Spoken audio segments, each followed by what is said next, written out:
कृपया आवे, अपने बहुमूल्य विचारों से हम सबका मार्गदर्शन करें। आदरणीय प्रिंस कुमार साहब, एडिशनल कमिश्नर प्रशासन जीएसटी। Thank you.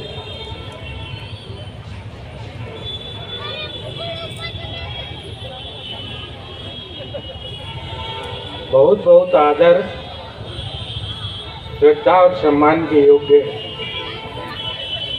हमारी बीच उपस्थित हमारी महिलाएं, बेटियों एवं बहनों, नन्हे मुन्ने बच्चों, सुदूरवर्ती क्षेत्रों से आए हुए यहाँ पर एकत्रित हुए आज इस संविधान सभा के मौके पर सम्मानित साथीगण, बहुत बहुत आदर और सम्मान के योग्य हमारे मंच पर बैठे मंचासीन विद्वान साथीगण,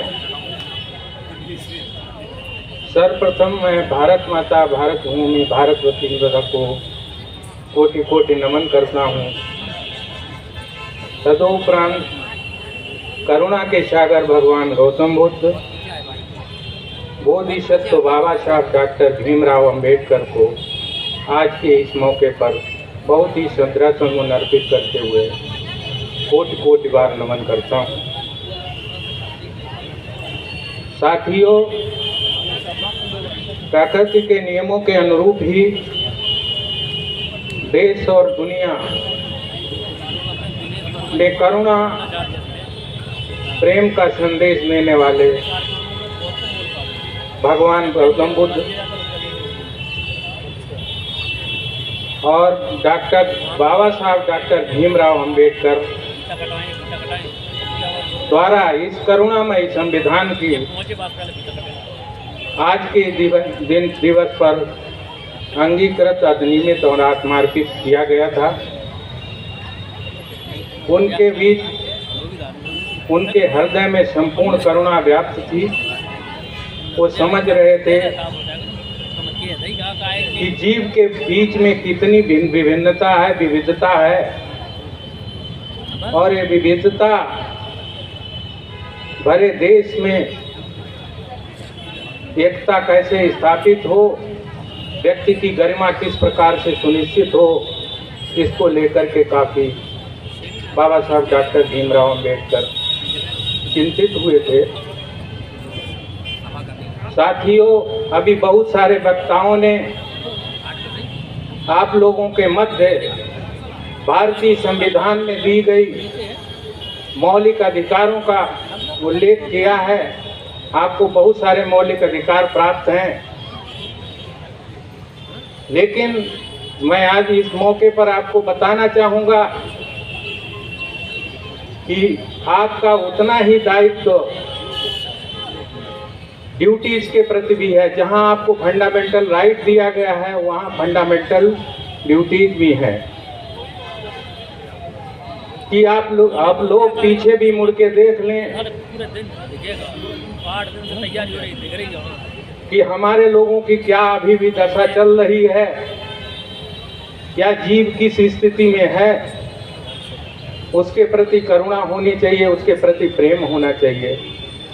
और ये आप देश के अंदर ही नहीं देखेंगे, ये जिम्मेदारी हमें अपने परिवार और समाज में भी देखने की बनती है।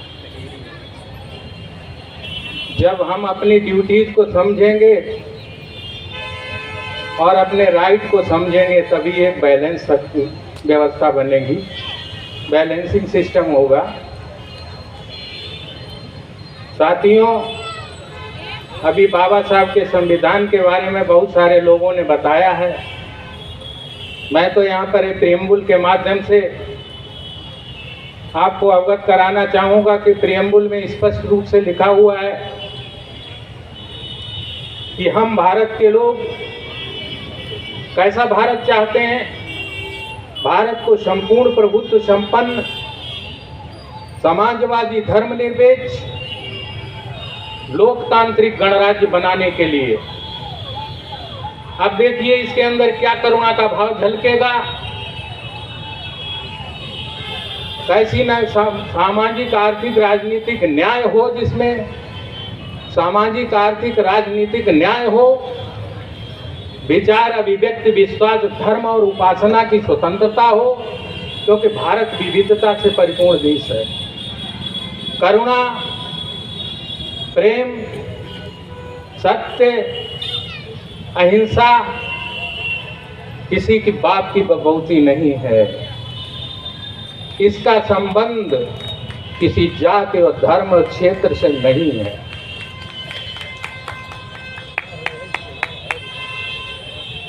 सामाजिक, आर्थिक, राजनीतिक न्याय, विचार, अभिव्यक्ति, विश्वास, धर्म और उपासना की स्वतंत्रता है। प्रतिष्ठा और अवसर की समानता है। फिर बोलता है कि उन सब में व्यक्ति की गरिमा सुनिश्चित होनी चाहिए। बहुत बड़ी बात कह दी है।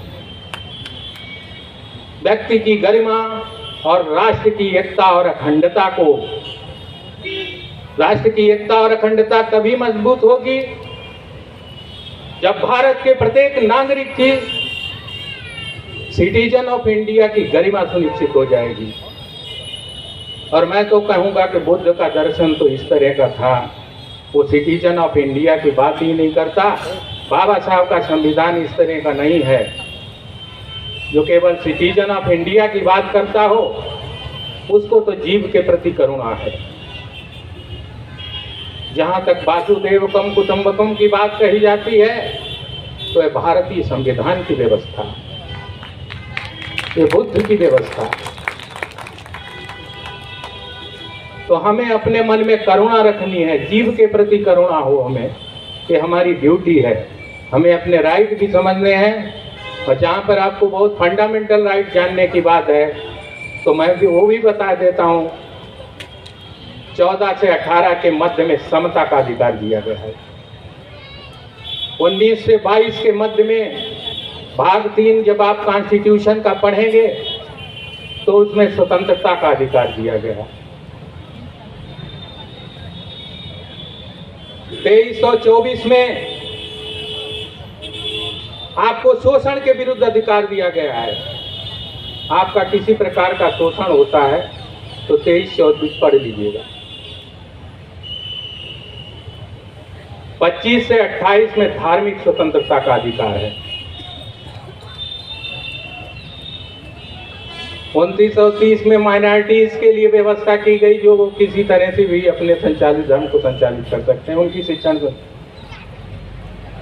32 में संवैधानिक उपचारों का अधिकार दिया गया है। ये फंडामेंटल राइट है।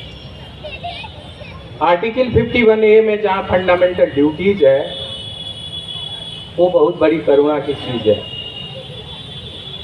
कि हमारे महिलाओं और बच्चों का विशेष ध्यान रखा जाए, उनका विशेष रेस्पेक्ट किया जाए। ये स्पष्ट रूप से लिखा हुआ है, फंडामेंटल ड्यूटी में वो भी आता है। तो हमें संविधान के प्रति, आज संविधान दिवस है, संविधान को आत्मसात करने की आवश्यकता है। हमें अपने राइट जानने के साथ हमें अपनी ड्यूटी को भी समझना होगा। तभी हमने संविधान को समझा है कि हम पीछे भी मुड़ करके देख लें प्रिंस कुमार कि बहुत सारे लोग कितने कष्ट में हैं, कितनी समस्याओं से जूझ रहे हैं हमारे समाज के लोग, वो कितने अधिकारों से वंचित हो रहे हैं कि हम अपनी राइट ही समझते रहेंगे। हमें देखने की आवश्यकता होगी। हमारे बहुत सारे बुद्धिजीवी वर्ग के लोग यहाँ पर बैठे हुए हैं, हमें पीछे मुड़ के देखना होगा। यही पे बैक टू सोसाइटी है बाबा साहब का, वरना पे बैक टू सोसाइटी का कोई मतलब नहीं है। मैं आपको स्पष्ट करना चाहूंगा, राग, दोष, तृष्णा, मोह, लोभ, लालच से कोई भी जब निर्णय लिया जाता है तो उस निर्णय के अंदर न्याय नहीं होता है। बाबा साहब किसी जाति, धर्म, वंश, गोत्र के साथ नहीं थे। बाबा साहब केवल न्याय के साथ थे। बाबा साहब का संविधान केवल न्याय के प्रति समर्पित है। तो ऐसे न्याय होने की आवश्यकता है ताकि व्यक्ति की गरिमा सुनिश्चित हो जाए और राष्ट्र की एकता और अखंडता के लिए प्रेम का ये प्रेम बंधन मजबूत हो जाए। हमारा राष्ट्र सशक्त हो जाएगा, हमारा समाज सशक्त हो जाएगा, हमारा देश सशक्त हो जाएगा, हमारा राष्ट्र बहुत ऊंचाइयों पर जाएगा।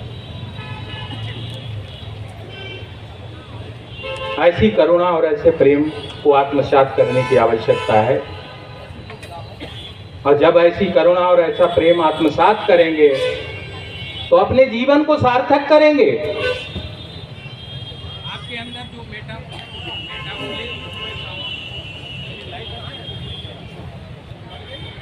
हुए बिना आपका कर्मयोग होगा तो निश्चित रूप से आपके अंदर का जो वाइटल चल रहा है, जो जैविक क्रियाएं आपके शरीर में हैं, जो इसी विज्ञानवाद को बुद्ध ने दिया हुआ है, वो करेक्ट हो जाएंगी।